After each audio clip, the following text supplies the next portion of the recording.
Miami fans, you didn't think you would get the opportunity to get your revenge for 2 consecutive losses against Duke. Well, now you do. So the schedule continues to give and mostly take away, but there are some added games, and such is the case with Miami traveling to Blue Devil territory, Raleigh-Durham, to take on the Duke Blue Devils this weekend. We got Cam Underwood, of course, on the line for Miami Hurricanes Live from State of the U.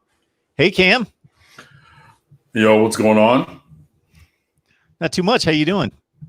I'm good. A little chilly here in South Florida. It's Florida cold at 59 degrees as I check my phone there. So 59. Yeah. Have the little windbreaker and my Teacher of the Year jacket from when I used to do that.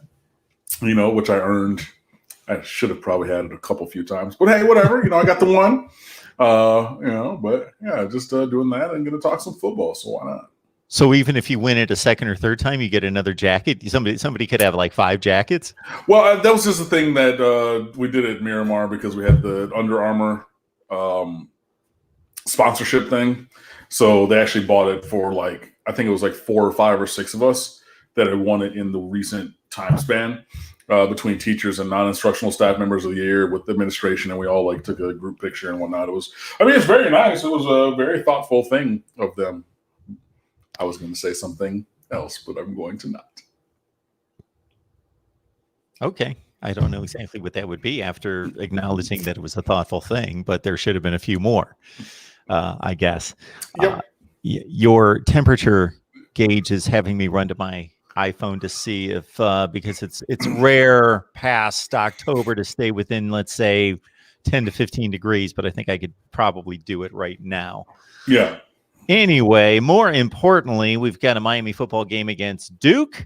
We've got Terence Lewis uncommitted to Tennessee. And let's start with the Duke football game. So cancellation/postponement against Georgia Tech, also the same against Wake Forest the last 2 weekends, but Duke is available, and therefore Miami, I guess it's better than not playing anyone, Cam. It is better than not playing anyone, and this is a game that I've been openly desiring all year long since they redid the schedule, added Louisville and Clemson. And the 1-to-1 was really, Clemson on and Duke off in the schedule. I'm just that's not what I want to see. They're not a good team this year at all. And you can debate about the good or the greatness or the, abilities of Miami, but Duke is bad.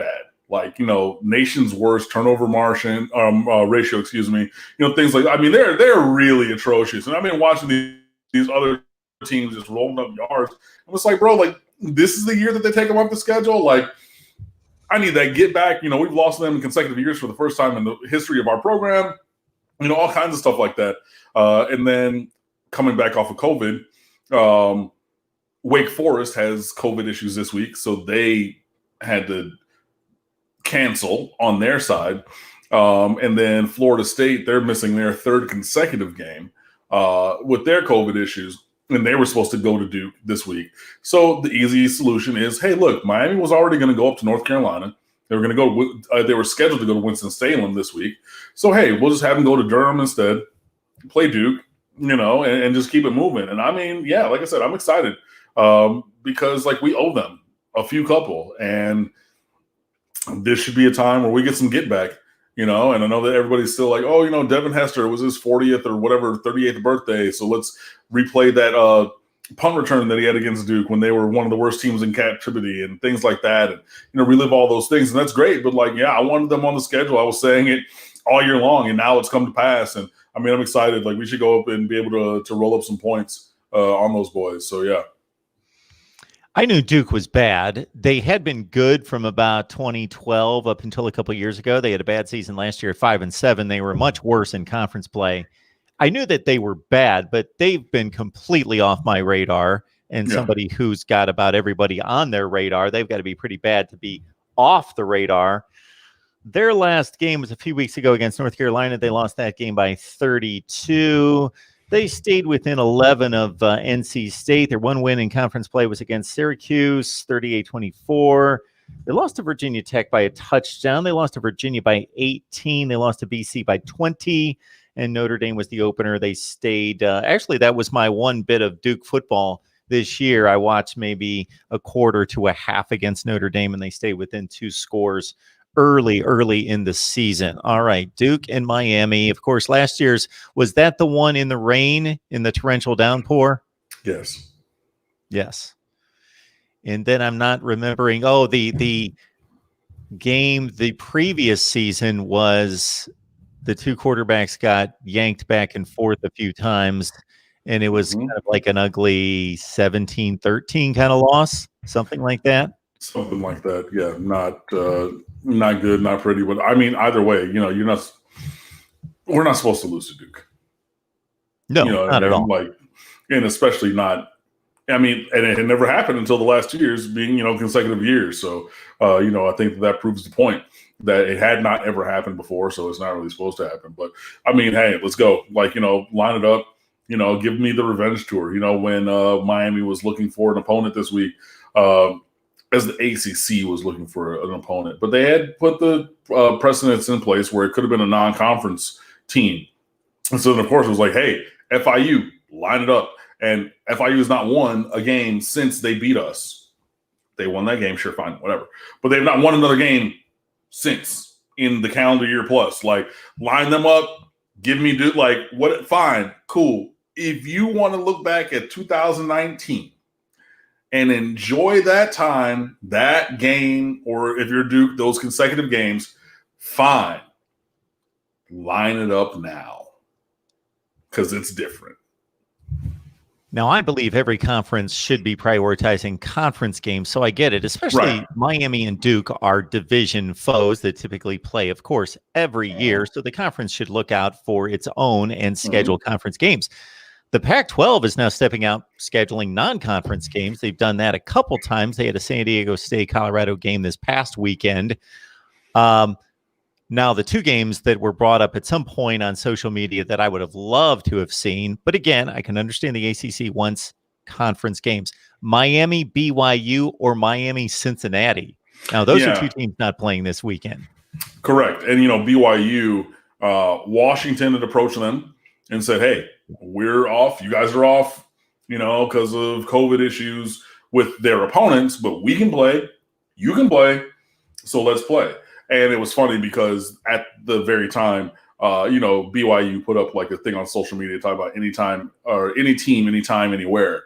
And then the literal next day posted a thing from the athletic director saying, well, we're going to evaluate our situation. And, though it could go down, we're going to actually use an abundance of caution and blah, blah. I'm like, basically they wanted to see where they were in the college football playoff rankings. And then they came in exceedingly low. And then all of a sudden now, okay, in the aftermath, moving forward, hey, Miami, hey, Cincinnati, hey, whoever, let's play, so, people did take to social media and say, BYU and Miami could be a pairing, but I mean, it's a lose-lose for Miami. It's all win for BYU. On perception, we would have to blow them out. Anything other than that, why? Anything other than that's a loss. I think. No, it's not. In terms of perception, for a team that's been beating the likes of NC State and Virginia by 3 to 5 points the whole season, BYU's getting a lot of respect. Now their schedule's been awful. No, I hear you, but what I'm saying is it would have been more advantageous for BYU because they're trying to make a playoff. Right. Than it would have been for us to play them. Sure. That's where I'm coming from with it. Cincinnati, similarly, I would have loved that storyline of Dan Enos having gotten shit canned from here and being the running backs coach at Cincinnati now, having a game against them. With him on the staff, that would have been fun for me, but no, yeah, exactly. The easy thing, and obviously, the ACC already came out at the beginning before any games were played. Excuse me, and said, look, all of our teams get one non-conference game, and then all of the other games are going to be conference games for this very reason. So we can mix and match. If something were to happen, we have the testing. We set the testing parameters, and we control the schedule for all the teams anyway. So we can mix and match them, and then we're in control. And then they did that. And, with Florida State, that dumpster fire that they are, fine. You want to, have an abundance of caution and or have only 30-something scholarship players available because of the rampant COVID issues that you're facing. Stay home. It's fine. Duke was already going to host a team from the state of Florida now, and they're going to continue to host, but a different team from way further south in the state of Florida.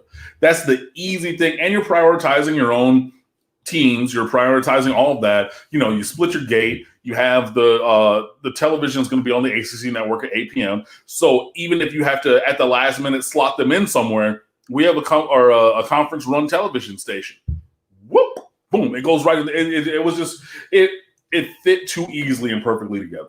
And I think that it is the right decision. And I know that people might have looked at the BYU game if Miami were to have played BYU, or if Miami were to have played Cincinnati, being more of a game with higher notoriety than playing the dregs of the earth known as the Duke Blue Devils in their current iteration for this season. And I agree that that's true. But, if the ACC, and I think that this is true, the ACC is angling for 2 playoff spots with Notre Dame and Clemson.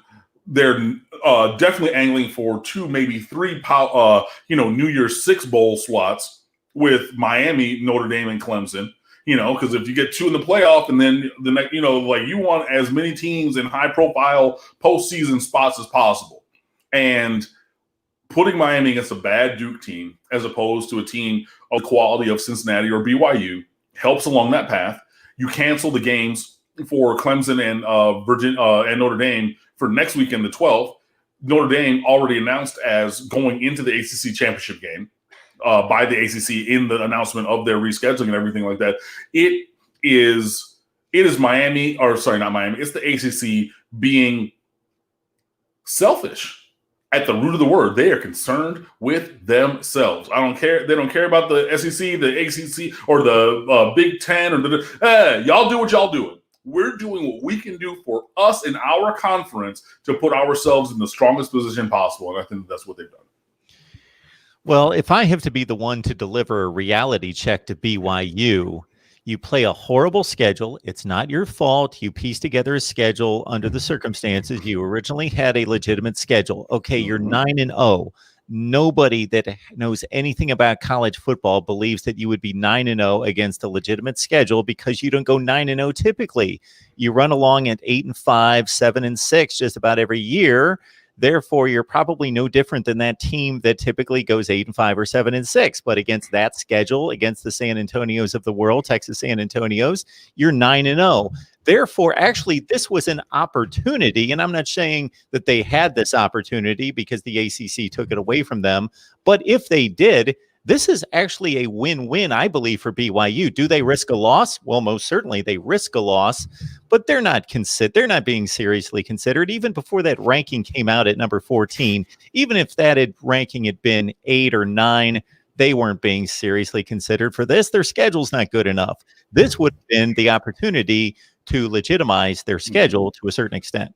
No, true. And as I'm clicking over to Twitter, I see that BYU is up 1 to 13th in the playoff rankings. Miami holds at 10 behind a 2-loss Iowa State that lost at home to Louisiana Lafayette and a 2-loss Georgia team. But okay, fine. But the other salient point is Notre Dame is at number 2 and Clemson is at number 3. And if things play out the way that the ACC probably hopes, Clemson beats Notre Dame. It's a close enough game. And then you have both of those teams in the top 4, and then Miami going to the Orange Bowl. Like, that's, if you hold serve, you know what I mean? And things break the way that you pretty much want. And the thing is, and I know Notre Dame people are going to say, well, you hate Notre Dame. I do hate Notre Dame openly. Yes, this is true. But in terms of the ACC, they got to want Clemson to win. And you got to want it to be close, because if you have a 2-loss Clemson team, now it's uncertain if they can make the playoff. But if you have both those teams have one loss and they've been to each other, and it's been two. If you get another ACC championship game that's like that game weeks ago in South Bend, bro, there's no way you're keeping one of those teams out. So from the ACC standpoint, yeah. And I mean, it's in position to get there. So, you have those teams play this week. You cancel their games for the 12th. They play each other on the 19th. I mean, if assuming Clemson beats Virginia Tech this weekend, which, I mean, come on. You know what I mean? But I mean, they're putting themselves in a strong spot. And yeah, it would have been the chance for BYU to play a team with a pulse, a top 10 ranked college football playoff contending team. But, unfortunately for them, they didn't get that opportunity. And for us, again, focusing on ourselves and, just moving forward. All right. Good stuff. Miami Hurricanes live here at Mark Rogers TV, the voice of college football. Please like the video, comment, do what Ronan's done here. Show your appreciation for Cam's time and my channel as well with a super chat contribution. So we'll get right to that, which segues into another timely news here. Ronan, thank you so much again. We'll be a part of the Rewatch Squad, but got to show support. Thank you so much. Keep up the great work, Mark. Go Canes. What are the chances Terence Lewis ends up at Miami, or is he a surefire SEC kid? I think he's a surefire SEC kid at this point. Was committed to Tennessee. I don't think that many people thought he was going to end up there, to be perfectly honest. I did not. And I think, Terence Lewis decommitting last night, and I saw it when it happened. I was just like, I'm not even going to go there because I don't think that he's coming here. It's the other part of things. So, yeah, I would say look out for Auburn, maybe a Jimbo Fisher, obviously who was at Florida State, is recruited down here very well, swooping in at the last moment and maybe getting him to go to Texas A&M or something like that. I think that those are infinitely more likely than Terence Lewis coming to Miami. I know that people have said it because, if you follow recruiting decently, you've heard, James Williams, Miami's 5-star safety commit, and Terence Lewis are friends from Optimist, middle school Pee-wee days. And at that time, back in their Optimist days, had talked about going to the same college together. Is that true? Yeah, it is. I've heard it from a lot of people. Is it necessarily going to come to fruition that they do go to the same college? I don't think so. So, I mean, I know that that's what people are going to hang their hat on for. Okay, yeah, back when they were, real young kids, they talked about going to the school together and everything. But I don't see Terence Lewis coming here. I wish him the best, honestly. And I've said it before, I'm usually one who goes for the elite level talent and will try to get the behavioral and all the things in line. But, sometimes you got to get away to really make the most of yourself. And I think that is something that Mr. Lewis can endeavor to do elsewhere. Talking Miami football, please leave your comments, your questions, your debate topics here in the live chat, and we will get to them. Duke is only a 5.5-point underdog in this game. I saw 14.5. Oh, okay. That makes sense. At Bet Online. Okay. I Googled it. Maybe Google fooled me, and maybe the top post was from last year or something. I think that's more accurate. Yeah. That makes sense. I was like 5.5. What is going on? Okay. Yeah, no, it was fun. Right before our game came on, I did look on Bet Online, and actually it's still up. If I look up on Vegas Insider and I find that and I search Miami, it started at 11 open. Miami is a favorite by 11 on Vegas Insider, and then got bet up to that 15.5 that I'm seeing across the board from all of the different ones that they pull from as well. So that's 1, 2, 3, 4, 5, 6, 7 different books, 8 including Vegas Insider's consensus and proprietary, plus Bet Online. So yeah, you're talking 7, 8 different books. 2 touchdowns plus. Is there any possibility that Miami plays on ACC championship game weekend? There's a possibility that they could play against Georgia Tech, which has previously been announced, scheduled, and rescheduled down to that weekend. I forget who it was. I think it was Dan Wolkin or one of the major. I can actually look it up because I quote tweeted the tweet. It was not Brian Fisher, not that one. Ralph Russo of the AP, who tweeted it out, but then basically talking about they're cutting Clemson and Notre Dame and Miami at 9 conference games. The ACC, that is, to put those teams in the best situation to make high-level postseason appearances, which would then mean that Miami would play Duke this weekend, Carolina next weekend, and then not play that 19th. And I think that the ACC is well within their providence to do that, to cut that last game and just say, it doesn't have a probative value because having Miami in the season, if Miami were to win both of these next games in the season at 9-1, 8-1 in conference,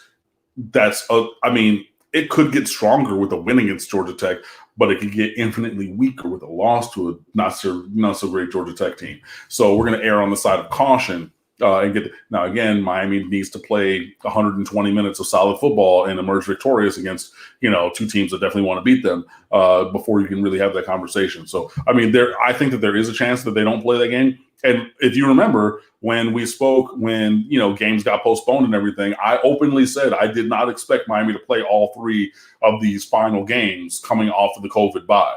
Now, that would be an elective cancellation versus another COVID cancellation, which was my initial thought. But I'm already on board having said, and on this channel, so you guys can go look it up, on board having said that I do not believe that Miami is going to play all 3 remaining regular season games. And I think that cancellation, if it were to come to pass on the, at the behest of the ACC, would fit with that. Birmingham Kane, somebody make this make sense. How is Iowa State and Georgia ranked ahead of Miami? So off the top of my head, I have Iowa State at 17. I've got Miami at 11 and Georgia at 10. So I do have Georgia ahead of Miami. I think that makes sense. I could also see the argument, of course, with one loss, and the one loss being to arguably the best team in the country, that Miami should be ranked ahead of Georgia. So I have no issue with that debate. I don't understand Iowa State with a 17-point loss to Louisiana, playing in arguably the worst conference that's performed the worst at home. But this is always in play, Cam, whether every game is being treated equally or we're trying to determine, are these the top 25 teams today? Meaning, are these teams trending up or trending down? Like an Oklahoma is trending up after losing 2 early games. So are we saying, I don't know where Oklahoma stands right now, but I was surprised that they were like 11th the first week. But that's also name brand recognition, Well, that shouldn't be part of it. It shouldn't have anything to do with it. It shouldn't, but it is. Ohio State doesn't have the 4th best resume in the country. Right. But that's, again, name brand reputation. And Oklahoma's still at 11 behind Miami. Okay. Those things taken, it's a name brand thing, it just is, it's one of the things, that's why, Clemson Miami was so highly watched and rated, Iowa State, I'm sorry, Cam, keep going. No, I'm just saying, but it's because even if Miami has not been the greatest recently, people who are going to watch, males 18 to 35 in the demographic, that, Miami? I remember Miami. They had all those great teams. They're going to turn it and click. The name brand recognition. You're going to say, okay, well, what have they done? Tell me a little bit more about TCU, who went there. And it's my boom, and it's a thing. And Oklahoma is very similar, especially recently. They've had back-to-back, number 1 draft picks and things like that. Iowa State, Matt Campbell's doing a great job, and he's probably going to parlay that and do a really actual good job instead of making a middling program into, a good performer. But they have 2 losses and everything. I just don't believe that with the resume that Miami has, as opposed to Georgia or Iowa State, with 2 losses as opposed to 1. I just don't think that they should be ranked in front. I just don't.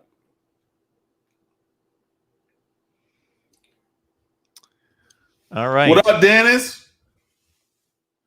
What's the last time we saw Miami on the field? They came back from 14-3 down to beat Virginia Tech 25-24. That's the last game we've seen. Yeah, man. That seems like it was forever ago. Because it was forever ago. I mean, especially in the time of COVID, like, 2 weeks off and we're going to be 21 days, be the 3rd week out will be when we play that game, this upcoming week's game. Yeah, it was a long time, so yeah. So we got Duke coming up. So what, man, with a blank slate and looking to get toward an Orange Bowl with this ACC championship game all but locked up between Clemson and Notre Dame, are we looking for our first, aside from the Florida State game, which was a beatdown of pretty big measures, another one of those type efforts? Yeah, maybe not 6 touchdowns, but 3 or 4. Obviously the line being at 15 and a half means, pretty, Vegas and everybody thinks that, Miami's 2 touchdowns and some change better. And especially, I looked on Vegas Insider, like I said, it started at 11 and got bet up to 15 and a half, depending on the book that you're looking at. So, yeah, I mean, there should be comfortable separation on the scoreboard. I mean, that's just a fact. Like I said, Duke has a terrible turnover ratio. Their defense has been porous. Their offense has been atrocious. Their special teams have been middling to bad, if not worse. I mean, or worse than that. It's just assuming that Miami can hit the ground running and get their gears going together in the way that we've seen from them. There should be separation on the scoreboard, like comfortable separation, 2, 3, 4 touchdowns between Miami and Duke. And again, I've said this for years or said it in the past, if you put the blind profiles up with the Miami profile team and the Duke profile team, people are going to pick the Miami profile team by 21, 27, 28, 30 points. It is incumbent upon us to play to that level. And I'm hopeful that we will, and especially with getting more guys back, because Miami was a Spartan force the last 2 times that we saw them. You're missing 11 scholarship players of 70 something. You're missing 13 scholarship players of only 7, like low 70s. So, I mean, we were only a handful of players, if that many, over the threshold of 53 active roster players to be able to play a game. Hopefully, if you get back up towards in the mid 60s or 70s, you have a little bit more of that depth and the ability to do some things and have those guys get out here. And, just guys that you miss get back on the field and things like that. And Hurricane Logan, yes. Tori Kelly is incredible. And I would listen to her sing the alphabet. I don't care. If you don't know, she's the I girl. just Googled her. She had the Nationwide commercial or one of them and everything where she was playing the guitar and whatnot. And like, it's few times and far between that vocal music makes me stop. I did it for my entire life. I'm a world-class choir singer. I'm a world-class choir director. I've done that. I've been here. I've sung all the things that you've heard, the Bach B minor Mass, the Carmina Burana, that's I've done all of those things. So, like, I love music, and music lives in me in a place, and, like, I enjoy it. But it's few times that I hear something and I stop and say, whoa, hold on. I need to figure it out. When I heard Jonathan Groff on stage, when I finally watched Hamilton for the first time as King George singing You'll Be Back, that was a moment where I said, hold on, stop everything. I need to figure it out. When I first heard Tori Kelly sing in that Nationwide commercial, I did the same thing. Everything stopped, record scratch, pause, hold on, timeout. Who is this and what is going on? Because she is phenomenal. I'll look it up. I don't know what you're talking about. She's so good. Oh, she's so good. She could sing me the ingredients of hydrogenated, dog poop, and I'm just gonna listen to it, man. I mean, her voice is something special. All right. We'll give it a listen. Birmingham Kane See, I don't agree that Georgia got blown out by Alabama. I don't know that you watched the game. Maybe you did, maybe you did not. It was a close game with about 7 or 8 minutes left in the game. I don't consider that a blowout when it's 27-24 with like 8 minutes left in the game. That's not a blowout. Florida, yeah, they got a lead early and it wasn't seriously in question. Okay, fine. Folks, do you realize what you got here? You got a wide open slate to produce the show here. Comments, questions, debate topics. I got really nothing for Cam. Miami hasn't played in 3 weeks since the Virginia Tech game, so I can certainly make up questions, but you guys have it wide open here to bring up whatever you'd like to concerning the situation. And I know, unfortunately, we don't have any ACC championship game ramifications or scenarios to break down because these games have been wiped out over the next few weeks that make things interesting to discuss. But that's out the door. Yeah, I mean, like I said, it's pretty cut and dry. You need Clemson to lose at Virginia Tech, or otherwise you're not going to go there. And I mean, I already tweeted it out, said, pretty much bye-bye ACC championship game. That's a notion for another year now, because I just don't think that Clemson's going to drop that game. I think that they had the one, you can't even really call it a clunker, but, that Notre Dame game, was the one. I don't think that they're going to let the moment slip by them. I think that they've earned the benefit of the doubt to think that they're going to rally back and then you play very strong this week. And I think that that's going to happen. And, we'll see where we go from there. When you look at this college football playoff situation as it stands, with all these different conferences playing different numbers of games and all the cancellations and postponements and no non-conference games being played, and when I know somebody's going to correct me, no legitimate, meaningful non-conference games played between the Power Fives of college football playoff elk. How would you evaluate these teams, and what kind of criteria would you lay down to try to select these teams? You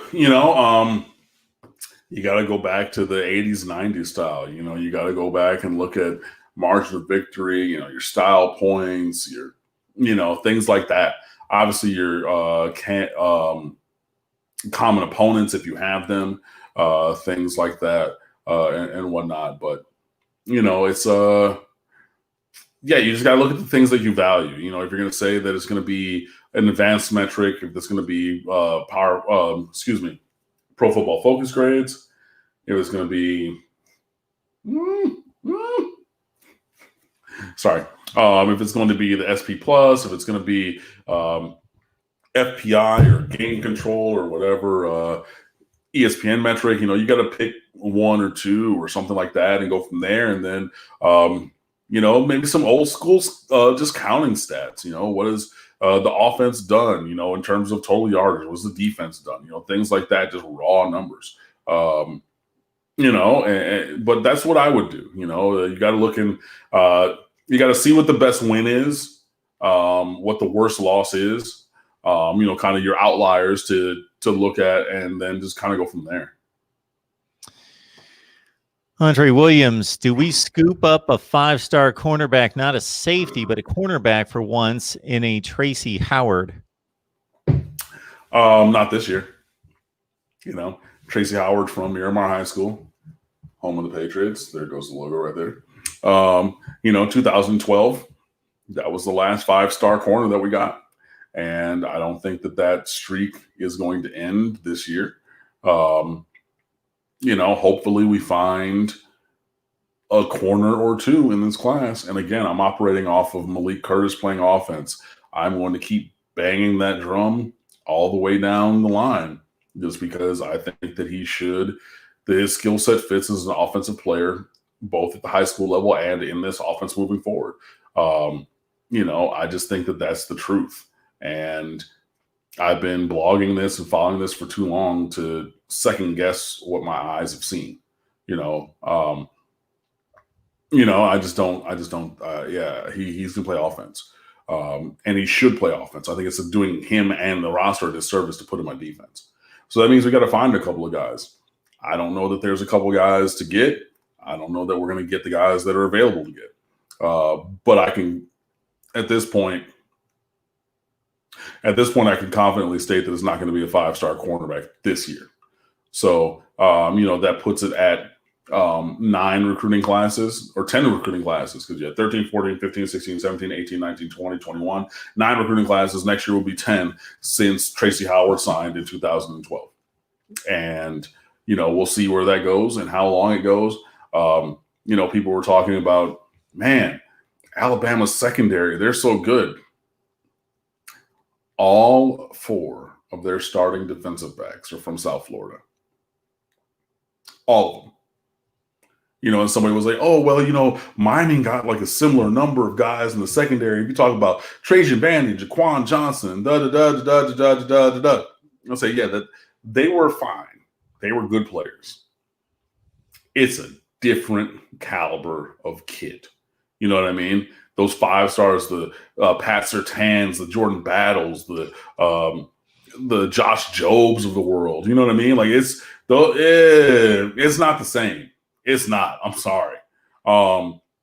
Even though, look, I'm a big Jaquan Johnson fan. I'm so glad he came here. You know what I mean? Like Trajan Bandy as well, and like all the other guys that were listed. But it's different, bro.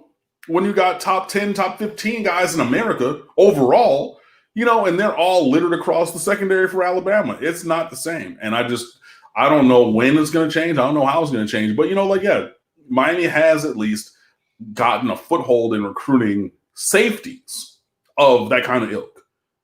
James Williams. You bring in Amari Carter, who was a 4-star. You bring in Gervin Hall, who was a 4-star that Alabama really wanted. Nick Saban famously landed his recruiting helicopter on the football field at Palm Beach Lakes when he was over there and everything. You transfer in a Bubba Bolden. You get Avante Williams, who's number 2 overall safety last class. Safeties, yeah. We're actually, we got some dudes.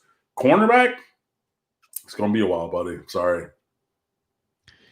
Now, here's a wide open question from Andre Williams. Cam, what's the scoop on the recruiting trail? There's a lot going on, man. You had 8 decommitments from Power 5 schools on Monday alone. None of them were from Miami, but that included Terence Lewis. That included other guys, from Power 5 teams decommitting. It's going to happen, and hopefully, Miami's able to play defense on most of these guys in the class already. But there's going to be a lot of movement. And if you just think about it, man, this has been an entire recruiting cycle that has happened in a dead period. No on-campus visits, no face-to-faces, no unofficials, no officials, none of that. This whole cycle. And again, that's going all the way till tax day of, April of 2021. So you're going to be a year and a half dead period. But this whole entire recruiting cycle of this 2021 recruiting class, the current senior class, has happened in a dead period. It's crazy. And so, yeah, guys have. So why did I bring that up? Right? Guys lock in their spots. Guys have that place at 16, 17 as a junior that you think you want to go to. And then you look on the field and you see Florida State's terrible. So their 4-star quarterback just decommitted, which is a tradition unlike any other, because every 4-star cornerback in the last 7 years is decommitted from there, if not longer. You know what I mean? Like everyone that they've had committed. Look, Jeff Sims, Sam Howell, this Altmaier kid. There's been some other kids who were committed there. Go look up the numbers. I'm not making it up. Go look for yourself and see if this is hyperbole. That's honest truth, right? So you see that. You see these other teams. Hey, maybe Michigan isn't necessarily where I want to go anymore. Maybe Georgia has playing time for me. Maybe Alabama doesn't. Maybe whoever. So you have that spot that you have claimed your seat. You play well in your senior year, and then you flip it for where you want to go. Case in point. Guy who I've been directly asked about, Miami Northwestern edge rusher Pat Payton. Okay. 6'5", 220 pounds, dynamic edge rusher from Miami Northwestern, like so many before him, including Sam Brooks, who played as an edge rusher before he got his knee hurt, and then he came to Miami to play linebacker, right?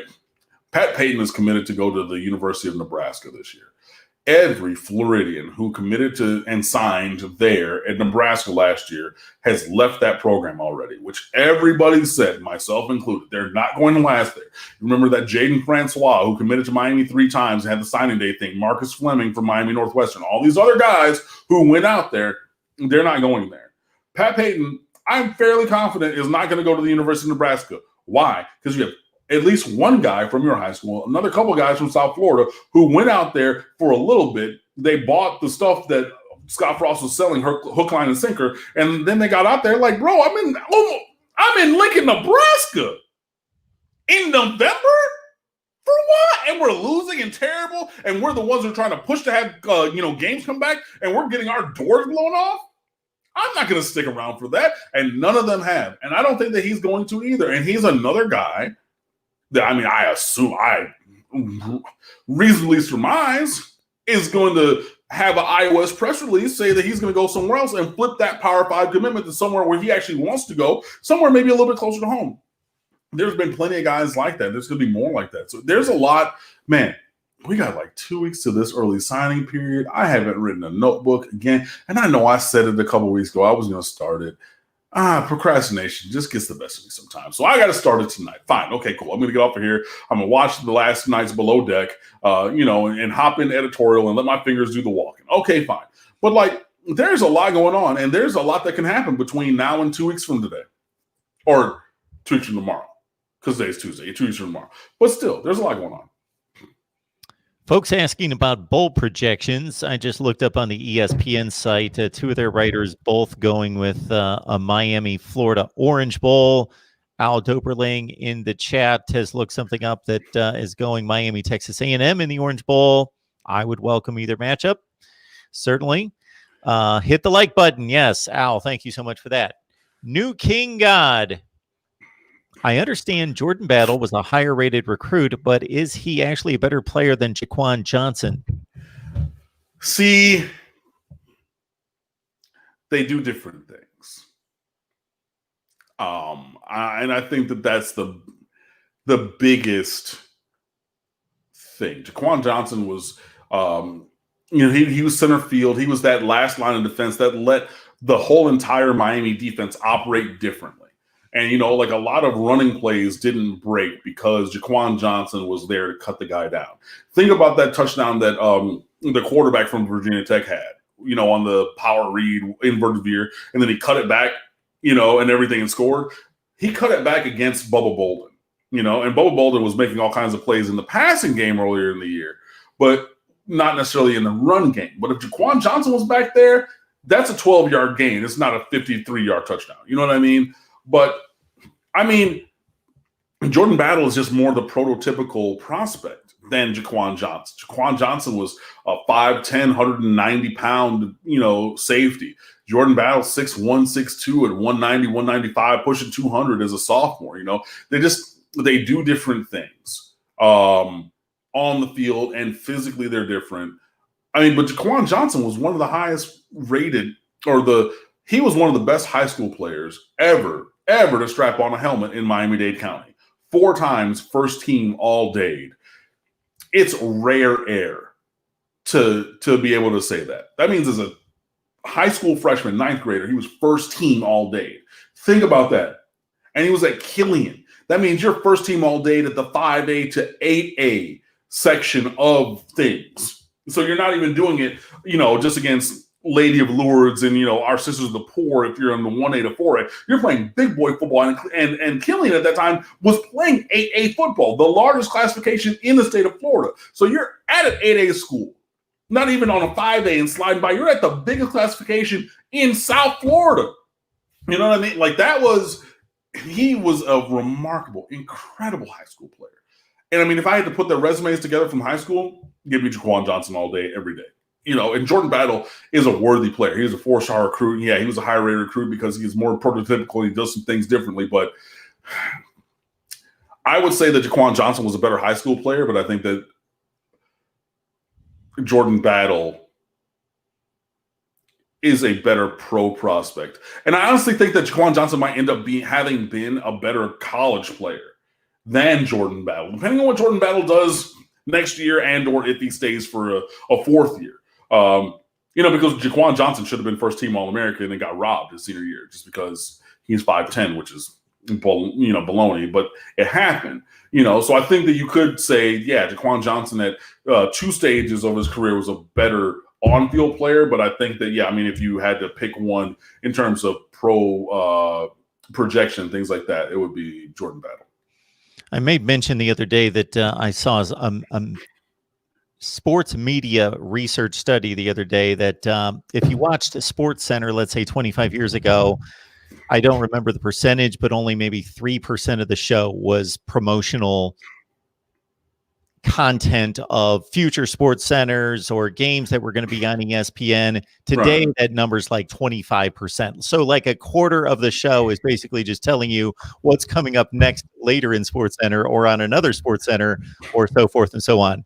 So stay with me and bear with me for just about 15 to 20 seconds, folks, because we deliver about 1% of promotional content here, and the rest of it's just football content and storytelling from Cam and insight and analysis. So keep in mind that Cam comes here each and every week, donates at least an hour of his time. So please show your respect, your support, your appreciation for that. Also understand that this is always has been a business venture. It's a labor of love. Cam and I both love college football. He loves his Canes. He loves to talk. He loves to write. He loves to do all these things. But at the same time, there is certain value there.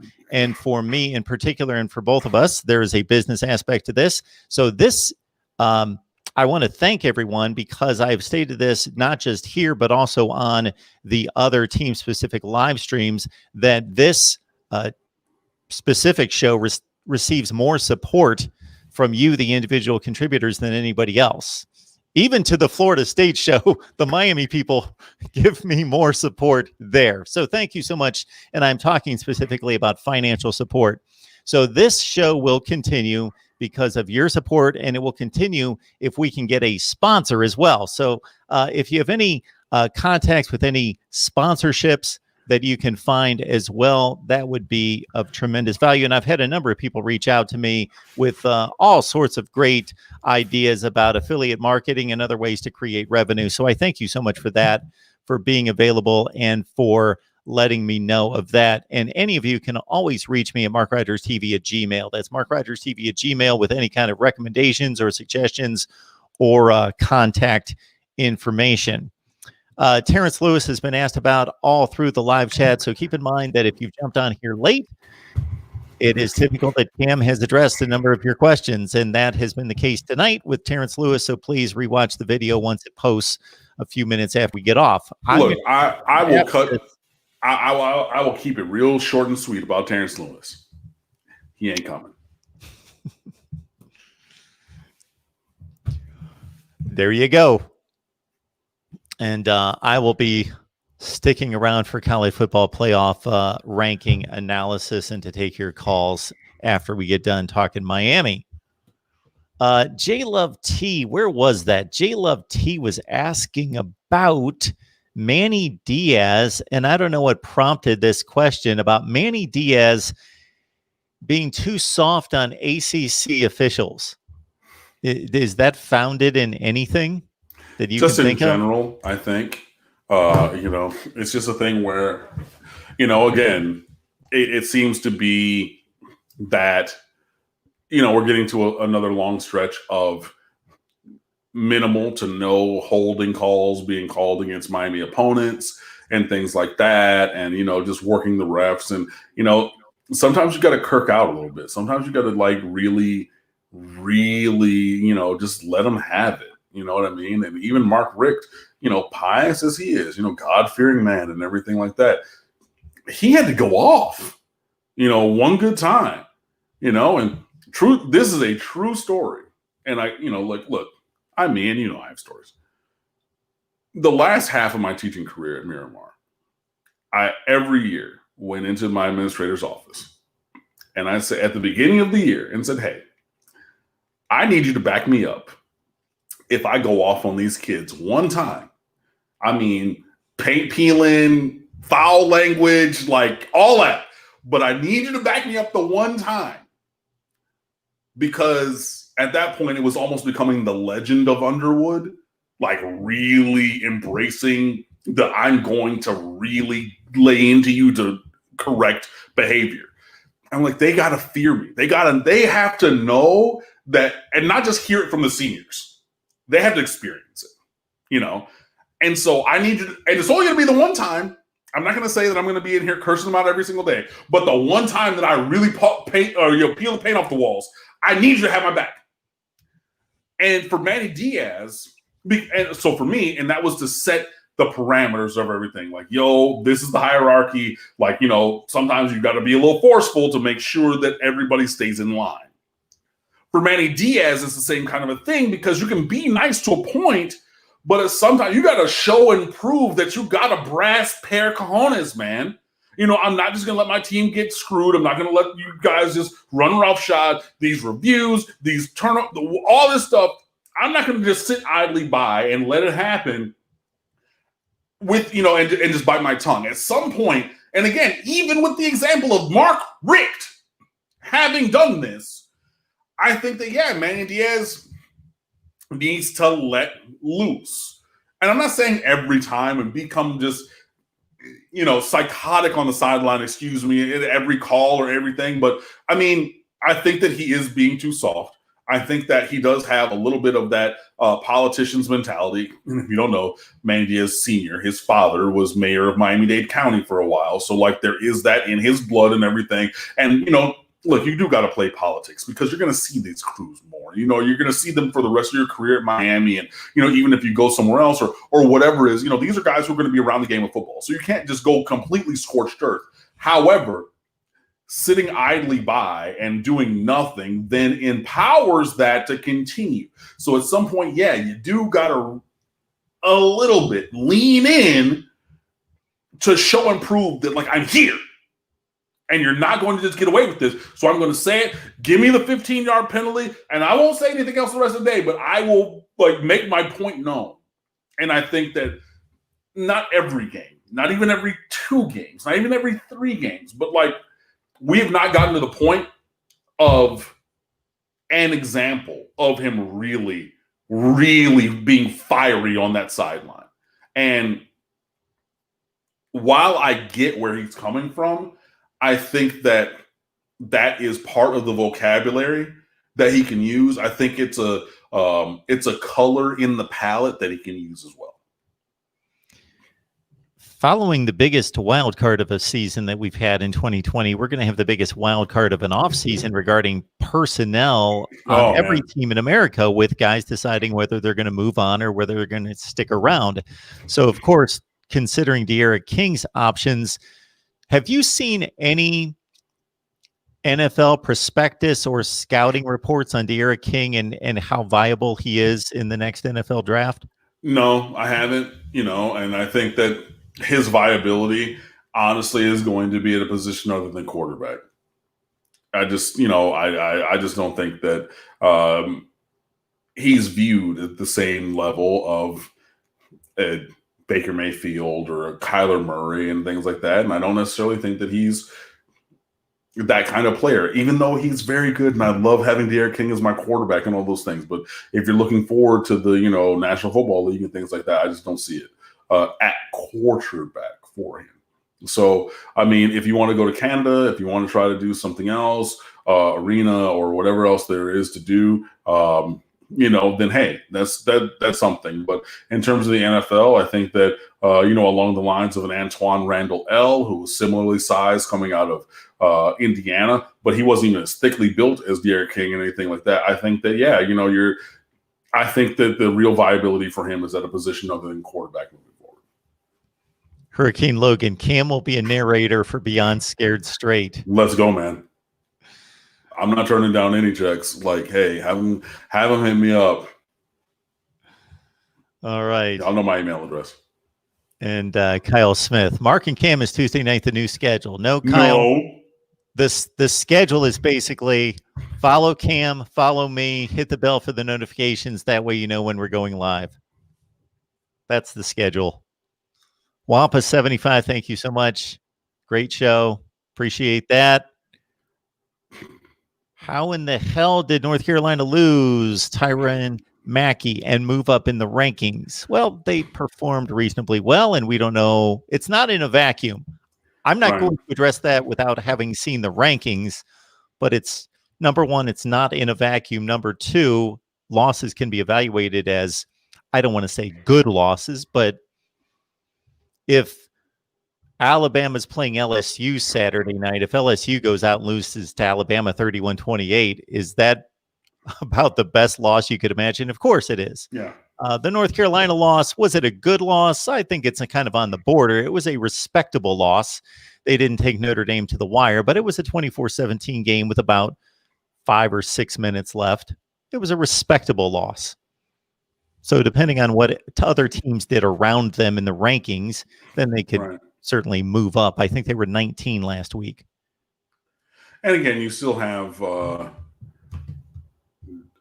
other teams. I mean, yeah, they went up to 17. So they jumped Iowa and Coastal Carolina. You know, they didn't go very far, but, you know, they did go up. But, yeah. Kyle, we thank you so much for the Super Chat contribution. That's very nice of you. Appreciate that. Belated Thanksgiving donation to Mark and Cam. Thank you. Thanks for the great work. Wish Cam would have been on last week, but better late than never. Thanks. Happy Thanksgiving. Go Canes. Worried about the rust and the dreaded bye week. That's always a concern. I mean, it's not even a bye week. It's a bye fortnight, you know. It's 2 full weeks off and everything. So, yeah, you know, and this is the thing that Miami has struggled with in Miami Diaz's tenure, you know, getting things going after a week off. And, I mean, with an extended absence now, yeah, that's going to be something. But, you know, I think that a team as bad as Duke can be the thing that cures the ailments. You know what I mean? So, but obviously that's comedic. But we do need to go out there and we do need to, you know, focus on our jobs, execute our tasks, alignment, assignment, technique to move forward. So, yeah. Queen City G to conclude tonight. Cam, what are the chances we lose Rhett Lashley after the season? Vanderbilt was mentioned, but I don't think he would take that job. I think it's going to take a job better than Vanderbilt to get Rhett Lashley away from Miami, to be perfectly honest. And if you follow me and look, if you read my Why I Became a Hurricane that I wrote 5-6 years ago on State of the U now, so it's been up on the internet for a good long time, you know, coming from Cranbrook, yes, that private school from 8 Mile, yes, I'm from Detroit, I went to Cranbrook. I don't have anything right near me that I can put up that it will show you that I went to Cranbrook. I was looking at my coffee table here to see if I had anything, but I don't. But I went there, and my number one school from as a private school for college out of Cranbrook was Vanderbilt. That's where I wanted to go. I know, trust me, I'm fully integrated with that and everything. It's an institution that I still care for. Having never been to Nashville a day in my life, I was ready to sign up and go there. I'm 100% in with that. So it's not that I'm talking down about the institution or anything like that, but in terms of it being a football program, you're gonna have to come stronger than that to get Rhett Lashley away from Miami. I think, you know what I mean. It's just, even for a head coaching spot, that's a step down, honestly. Because if you're at Miami, now let me. I know Mark is thinking, okay, that has to be at least laterally because of the promotion. But for me, if you're at Miami as the offensive coordinator, right? And again, Miami has struggled on offense for so long that the offensive coordinator spot now has a spotlight on it. If you come to Miami and you do well here, you cannot name it's not name your school, not name any school, but you have such a higher platform from which to jump to a job that you want than going to Vanderbilt, and you're just going to get your doors blown off all the time, you know? And think about Wake Forest. How long did it take Dave Doran to get, not Dave Doran, Dave Clawson, excuse me, you know, to get to where they are? It took a lot of time, and there were some bad years that they let him work through in the ACC. So fine. You're going to lose to Florida State because, you know, you get there at the end of their run, you're going to lose to Clemson. Fine, cool. But we're going to start building from the ground up. Who in the SEC, you know, in the SEC East, Tennessee, South Carolina, Missouri, maybe, like who are you, Kentucky? Who are you really going to be getting on par level with and then passing? You know what I mean? And then picking off Florida or Georgia annually, and then splitting your AC or your SEC Wests yearly. That's your ceiling. That's your absolute ceiling at Vanderbilt. And how long are you going to have to slog through the mud to get the roster to where you want to be and get the systems and everything to where you need to be to even do that? Those are the other things that are depressing Vanderbilt as a football job from the other side. So for me, yeah, I think you got to come stronger than Vanderbilt to get Rhett Lashley up off of this job, because with what he's done and hopefully with some continuity moving forward next year, and hey, if Derek King says, look, I want another year in college, I know that I'm going to go to the league and be a slash player, wide receiver, running back, slot, whatever, but I want to try to win as many games as I can in college before I do, and you get Derek King back next year and you're Rhett Lashley, oh, no. You got to come way stronger than Vanderbilt to get him up off of this job, I think.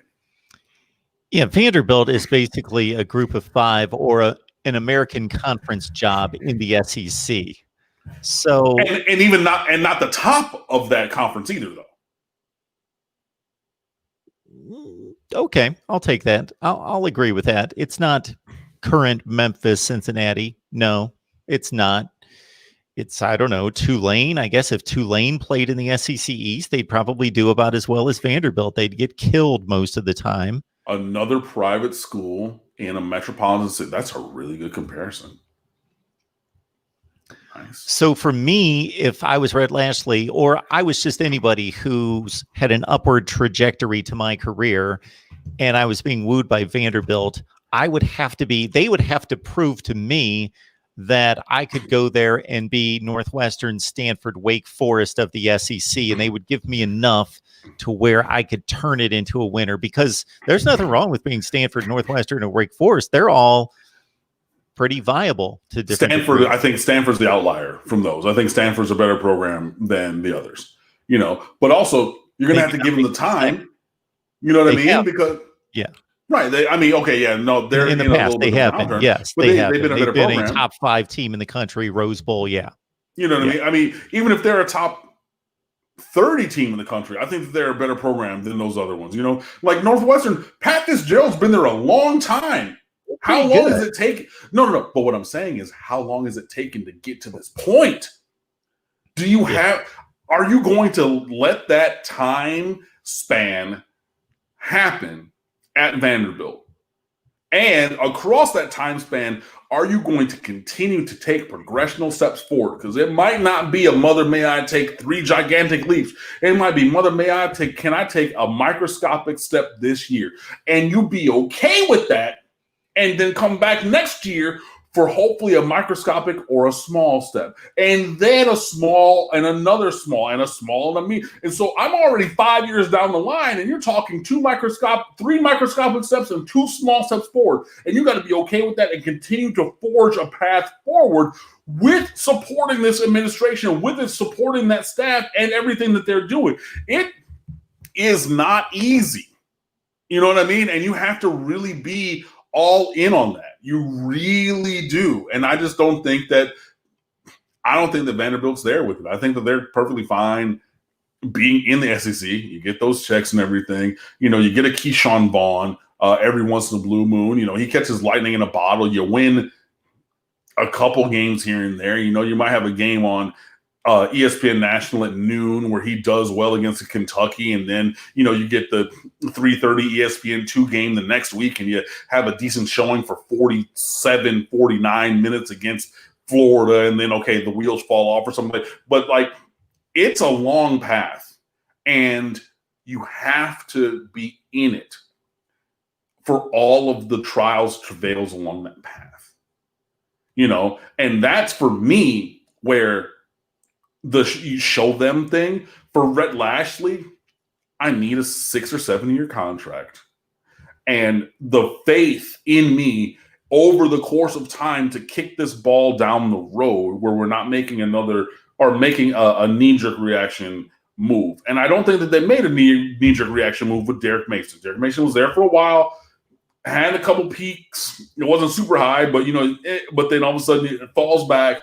And like, if you could have sustained the modicum of success that you had and continued there for a while and then moved forward, a la Northwestern, we're having a different conversation. But yeah, for Rhett Lashley, I'm just not sure. No, just today, I feel fairly confident that you got to come a little stronger to be able to get him up off this job. Yeah, in following up on the Derek Mason firing the other day, I see where Northwestern, as a comparison, just spent $260 million on a football facility. So they care about football. It's not paramount. It's not all win at all costs. They're still an academic place, but they care. They try to win. Man, it's right there on Lake Michigan. Like, I applied at Northwestern, man. Like, it's a beautiful facility. It's a wonderful school. Like, there's a lot. I mean, it's Northwestern. You know what I mean? But yeah, they put that kind of money into football. It's a beautiful thing. Look up their facility. It's overlooking Lake Michigan up there in Evanston. It's great. It's wonderful. But like, are you going to put that or similar in Vanderbilt? Are you going again to just say we're going to trust in your path? So even if we're not necessarily seeing the result in terms of wins and losses, the progress there, the interior development, things like that along that path, we're going to continue to rock with you through this because, they call them growing pains for a reason. Everybody remembers, hey, I was short, I got these pains in my knees and that was my bones growing, and then I got taller through puberty. Like it's a painful growth is a painful process, but you have to be there to stick it out through that. Are you in for that? Are you not? Are you all in on the paradigm that I'm going to bring you? Or are you going to be like Michigan and say, yeah, I want Rich Rodriguez's offense, but I'm not going to run a 3-3-5 defense. I'm not going to bring in the special teams. We're not going to do everything. We just want that one thing. Is that good enough? There's a lot with it. And you brought up the name Dave Clawson. Man, I like that guy. I think he's good. I don't know how long they're going to be able to keep him around. Me either, honestly. But I mean, he's a proven program builder. Maybe not overnight, but what they got going is definitely better than what they had. That's for darn sure. But I mean, I think that there's several guys across the nation who are in similar boats. You got the Matt Campbell up at Iowa State. I'm all in. And I know that it slipped back a little bit this year and things, but I am all in on PJ Fleck, man. I'm buying what he's selling, honestly. Like just the I mentality. Like it. I and honestly, like the thing that had really not concerned me, but like I was very interested last year to see, if Florida State was going to try to get him up off of Minnesota to come on down, because like, yes, that again, like I'm talking about, is a holistic mindset mentality. You got to buy, if you want the on-field, that means you got to have the slogans, everything that's a part of that program. You got to be all in on, man. But I'm all in on PJ Fleck, man. I just think that I think he's good. I didn't know what to think of the guy when he first hit the national scene. Of course, he leads Western Michigan too. And again, when a guy takes over Western Michigan and they're 1-11, and then a couple years later they're 14-1, and they're playing Wisconsin within a score in the Cotton Bowl, that's a turnaround. And then, of course, Minnesota, they've taken a little step back this year, but I'm not that concerned about it. They go 11-2 and finish in the top 10 last year. And I was never necessarily that sold. I wanted to see, is this guy authentic? And I heard from enough Minnesota beat writers and people that were sold, that would talk to the guy on a regular basis. I've seen the Big Ten documentaries, following him around and the whole deal. And he's more humble than you would think he is. It's he's just a ball of energy. He is him. You know what I mean? And like, there's something to be said for that. Like, I just, if you're going to buy a paradigm, if you're going to go all in on a holistic kind of program thing, you could do much worse in my estimation than PJ Fleck. All right, Cam, can you hang on for one more? We got the super chat. Yeah, it's fine. Chuck C. Thank you so much, Chuck C. Thanks, Mark and Cam. Something I've been feeling lately. Are you guys seeing Jaelan Phillips under the radar on draft stock for some reason? Strange. The reason is because he hadn't done much in a while. He left UCLA 2 years ago. He transferred to Miami and set out last year. He gained a bunch of weight, good weight. He was 6'5", 6'6", 210 pounds. He's up to 250, 260 now. And you can just see the musculature all the way through his frame, from his traps on down. You can see how much of look at his legs, man. His thighs, his calves, all these kind of things have grown, and are proportional, so you have that. And then where was the tape for him? It was one play as a freshman. He played a couple games as a sophomore, and then, he left the team and everything, and he flashed a couple of times. But where was the tape to make people think this kid, who was the number 1 overall recruit in the 2017 recruiting class, has that ability still, or has the ability at this level to potentially translate up to the next level? Because at the high school level, bona fides, verifieds, boom, you can go watch the film. But where is he really shown outside of, a pretty decent freshman year? Where's he shown that? He hadn't. But not, and at the beginning of the year, it was maybe 1 or 2 plays a game. Flash. Whew, man, he's quick, right? Oh, he's big, tall, and long arms and all this kind of thing. Whoa, he bent that edge. He ran the U or ran the banana and all those kind of things. And then it gets a little bit more. It gets a little bit more. It gets a little bit more. And now it's just oh my God, 2-time ACC Defensive Player of the Week or Defensive End of the Week, and things like that. He's now putting those things together where he was not on the radar heading into this season because he hadn't done anything in 2 years. And now he's kind of talking his way. He's being talked onto the radar for the NFL draft. I think that he needs another mango season. I would really like to see this progression continue, because then you're talking a top 2-round draft pick at the end of next year if he has the same the same progressional path that we've seen from him and performance. Okay, yeah, now you're talking the top 64 draft pick, and now we're really cooking with fish grease. But I think that because of his chronology, as in his age, and I think because of his size and his skill set, he is being talked of because now with Miami on television and, Miami being Miami and Miami only having 1 loss and even playing well against Clemson, you're starting to say, oh, hey, I remember that kid now. Cool. But not so much whereas to say, okay, yeah, he needs to be a top 64, top 32 pick. Not to there yet. Okay, New King God, thank you, Super Chat, appreciate that. Offensive or defensive-minded head coach, which way do you go? I'm going to just make one line comment before Cam dives into it, because I think defense wins championships means something, but I think it means less than it has at any time in football. The offense is taking over, and I think it's a real thing, and I think that you go for the best program build, depending on where your state in life is as a football program. But we're talking about program builders. You go for the guy that knows both sides of the ball and just knows how to CEO and build and communicate and relate to people and build a system and a culture and do all those things. I can't lean either way. But if there's a dividing line, or if there's a lean from me, it's offense today. I don't really care as long as you empower, or as long as you empower the offensive coaches. That has to be something where, and like to Mark's point, I think that offense is your number 1 want as a program builder. So it's offense first, then the defense, and hope, and then go from there. So you can be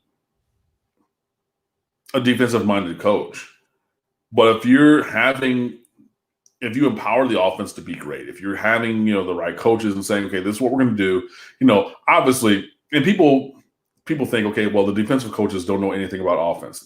They defend offenses, so they know about the offense. You know what I mean? A lot of these guys have coached on both sides of the ball. But so you know what you want, and then you go get the best people to do that based upon the skill set of the, talent that you have on the roster. You recruit to, whatever you need and want and things like that. So whether it's the head coach or not, or the head, whether it's the head coach himself, a la Lincoln Riley, or not, a la Nick Saban, I don't really care. But both of those guys empower their offenses and offensive coordinators and those coaches on the side of the ball to be dynamic. And okay, Lincoln Riley's over there calling plays. He's the quarterback whisperer. He's developed guys himself. Cool. You've seen Nick Saban yelling at and undressing all kinds of guys. Lane Kiffin, Brian Daboll, who's probably going to be on the short list for an NFL head coaching job. Steve Sarkisian now. I mean, it doesn't matter, but he's empowered a variety of guys in the seat of offensive coordinator to build and run a dynamic offense. As he himself, a defensive coach, a former defensive backs coach, former defensive coordinator, saying, look, I'm over here, and I know what it is tough for us and everything, but you got to go and do that on offense. You know what I mean? So for me, as long as you do have a guy with a clarity of purpose, with a certainty of self and identity for your program, I don't really care if the head coach is offensive or defensive. But come hell or high water, whether they are or are not, they have to either coach it themselves or empower their coaches to be dynamic on offense. That is the number one thing on my staff. If not me, then somebody else sitting next to me to be able to do that. That's my belief. We're here every week talking Miami football, and the way you know when we're here is to subscribe and hit the bell for the notifications, and please join Cam on stateoftheu.com. Anything else, Cam? No, that's it, man. Like I said, I'm just opening up a new tab so I can get here with some of these recruiting notebooks because National Signing Day is 15 days away from now. So we got to run through those. So, we're having all of that. Obviously, the makeup or the rescheduled game against Duke is this weekend. We have this weekend women's basketball up on State of the U. We have men's basketball coverage as well. We have player profiles for all of our players on the men's team and everything like that. So as basketball kicks off, then we're doing that. I think that we do that pretty well. Baseball will be around the corner. John Reynolds, our beat writer for baseball, has been doing that since he was in high school. For us, he's now in college as a sophomore at Miami. So he's going to continue to do that and be dynamic with that and all that and more, commentary and analysis and just the best in Miami Hurricanes coverage. So Instagram, Twitter, and Facebook at The State of the U. My personal account is at Underwood Sports. And the website always open 24/7, 365, stateoftheu.com. Come on over and fan with us. Stay on the front page of my YouTube channel. In 30 seconds, call-in show college football rankings. Thanks, Cam. No problem, Mark. I'll see you guys. See ya.